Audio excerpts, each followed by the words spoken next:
지금 우리나라에선 그 어느 때보다 영어 교육 열풍에 휩싸여 있습니다.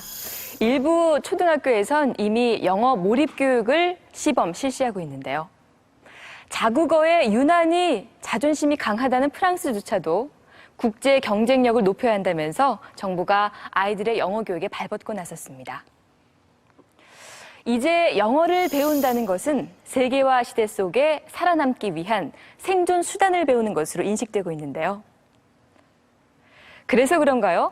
최근 학원가에서는 아주 이색적인 교육 바람이 불고 있는데 일명 영어 뇌를 만드는 교육이라고 합니다. 우리 머릿속에 영어를 잘하게 만드는 뇌의 영역이 있다는 주장. 과연 영어 뇌는 존재하는 것일까요? 서울의 한 초등학교, 영어 몰입 교육이 한창입니다.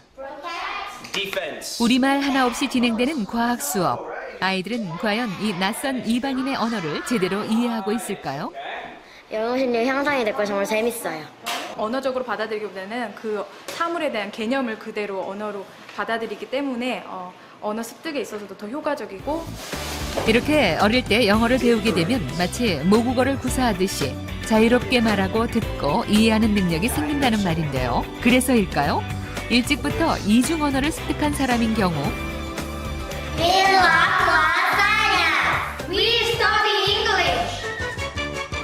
영어에 대한 뇌의 활동 상태가 그렇지 않은 사람과 좀 다르다고 합니다. 우리의 뇌가 전하는 영어의 과학. 지금부터 그 속으로 들어가 봅니다. 서울의 한 외국어 고등학교. 학생들은 미국 현지인들도 어려워하는 영어 문제도 단숨에 풀어낼 만큼 유창한 영어 실력을 갖추고 있습니다. 오늘은 미국 현지인들도 알아주는 영어 교육 전문가 데이비드 김과 특별한 만남이 있는 날입니다. 어떻게 하면 영어를 더 잘할 수 있을까 하는 것이 오늘의 주제. 영어 잘하기로 치자면 어디 내놔도 손색 없는 학생들인데요. 그래도 영어를 배우는데 힘든 점이 많다는군요. That you find most difficult in learning English? You know, our class was about, we had a passage, we read stuff about the passage, we try to find things in the passage and analyze the plot structure. Now that might help for, I don't know, a reading class, but honestly, we're trying to teach English, not analyze the book, so I think that's a pretty big problem. What America is to have great writing and speaking skills, because a lot of tests do require knowledge about Western life. So those aspects of English are what I consider the hard parts of studying English. Right, you don't need to use it, right? And you have to have opportunities to practice and use. Right, I was talking to the students, in the class. Maybe around 75% of the time is spent just on grammar and vocabulary memorization. Maybe 25% of the time is spent on actual speaking and listening. If you don't have an opportunity to talk to someone, converse with someone, then a lot of those skills they go away. 작년 한 토익 시험의 전체 응시자는 400만 명. 그중 한국인과 일본인 응시자는 200만 명. 해마다 최상위 득점 국가로 꼽히고 있습니다.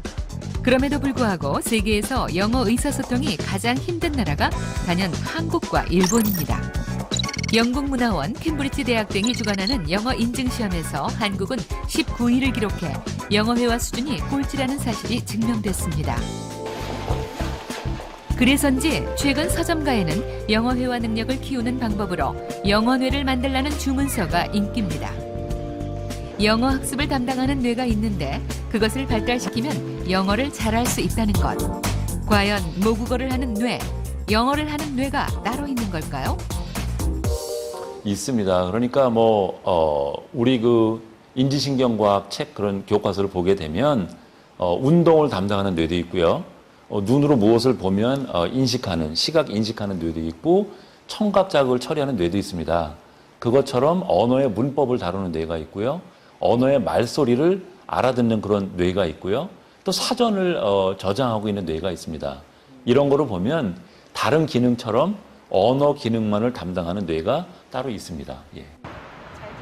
언어 영역은 우리의 좌뇌를 중심으로 존재합니다. 귀 바로 위쪽과 주변부에 자리하는데 청각 영역을 완전히 둘러싸고 있습니다. 글자를 눈으로 읽는 경우 먼저 좌반구의 뇌축두 피질에서 음절이나 음운으로 이것이 단어인지 단어가 아닌지를 판단합니다. 그 다음 각회와 도정엽에서 단어의 의미가 활성화되고 공상 속을 거쳐 언어 운동 프로그램에 있는 브로커 영역에 전해져 말을 하게 됩니다.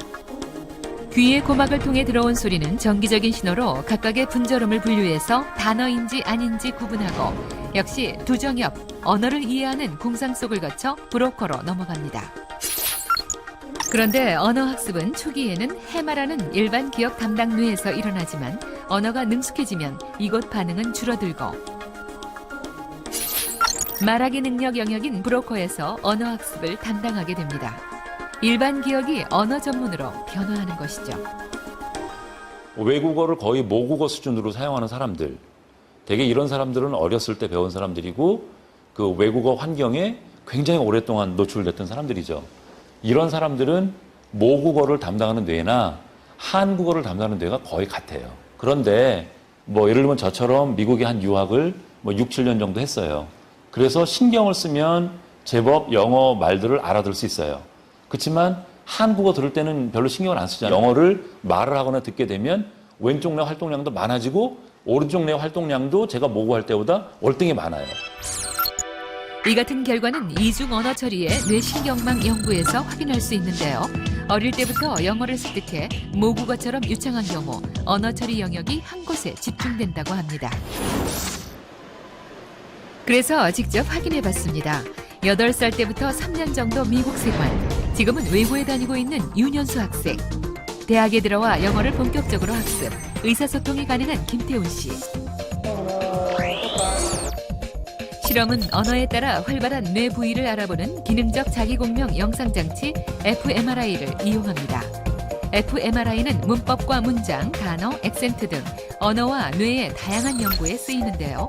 한국어에 따른 반응 부위를 확인한 다음 영어 단어 또는 문장을 두 사람에게 보여주거나 들려줍니다. 과연 어떤 결과가 나왔을까요? 두 사람 모두 유창한 영어 실력을 갖고 있지만 놀랍게도 활동 부위는 명확한 차이를 보였습니다. 두 사람 다 초기에 이중언어를 습득한 사람, 후기에 이중언어를 습득한 사람 두 사람 다 모두 전두엽에서 브로카스 영역이라는 운동언어 영역에서 활성화가 일어났고요. 두 사람의 차이점은 후기에 언어 습득을 한 사람이 훨씬 더 넓은 광범위한 부위의 전두엽에서 활성화가 일어났다는 게 차이점입니다. 초기 영어 습득자의 경우 말하는 것과 이해하는 것이 거의 일치합니다. 추론이 아니라 저장된 영어 단어를 바로 끌어냈기 때문이죠. 후기 영어 습득자는 뇌의 광범위한 부분에서 활발한 반응을 보이는데 바로 이해했다기보다는 추론을 많이 한 결과입니다. 이렇게 뇌의 활동 상태로 영어 실력을 가늠해 볼 수 있습니다. 한국에서 배웠든 미국에서 배웠든 얼마나 더 잘하느냐가 결국은 뇌의 그 활동하는 뇌를 결정하게 되고요. 그렇지만 분명히 어렸을 때 배우고 또 영어를 원래 사용하는 그런 환경에서 크면 더 빨리 배우는 건 사실입니다. 예. 반드시 어릴 때 학습을 시작했다고 모국어와 영어를 처리하는 뇌가 일치하는 건 아닙니다. 누구나 영어를 시작한 나이가 아닌 능숙도에 따라서 언어 처리 영역은 달라질 수 있습니다. 영어를 더 잘하기 위한 학습의 결정적 시기, 그 시점에 대한 실험 증거는 아직 없습니다. 하지만 앞으로 학습 방법과 과정에 따른 뇌 연구가 이어진다면 결코 불가능한 일도 아니겠죠. Scientists, they say, the easiest time to acquire language is between around 5 years old and 10 years old. That's when your brain is still forming. It's the most malleable and flexible in acquiring new language. And kids are able to just interact with other students and be able to pick those things up very quickly. And so, there is that critical age time when acquiring language is easiest. But, it doesn't matter. It's never too early to start. It's never too late to start. As long as you have that desire and that confidence to do so, you can always pick up a new language. 우리가 언어를 배우게 되면 뇌가 변화가 되는 거예요. 변화가 되는 건데 어떤 방법은 그 변화를 더 빨리 가게 하는 방법이 있을 수 있고 어떤 방법은 상대적으로 좀 느릴 수 있는 거죠. 그런 거를 보면 외국어 배움에 따라서 그 변화하는 뇌를 척도로 삼아서 좋은 학습법, 그렇지 않은 것들을 구별해낼 수 있는 그런 척도는 될 수 있다고 봅니다.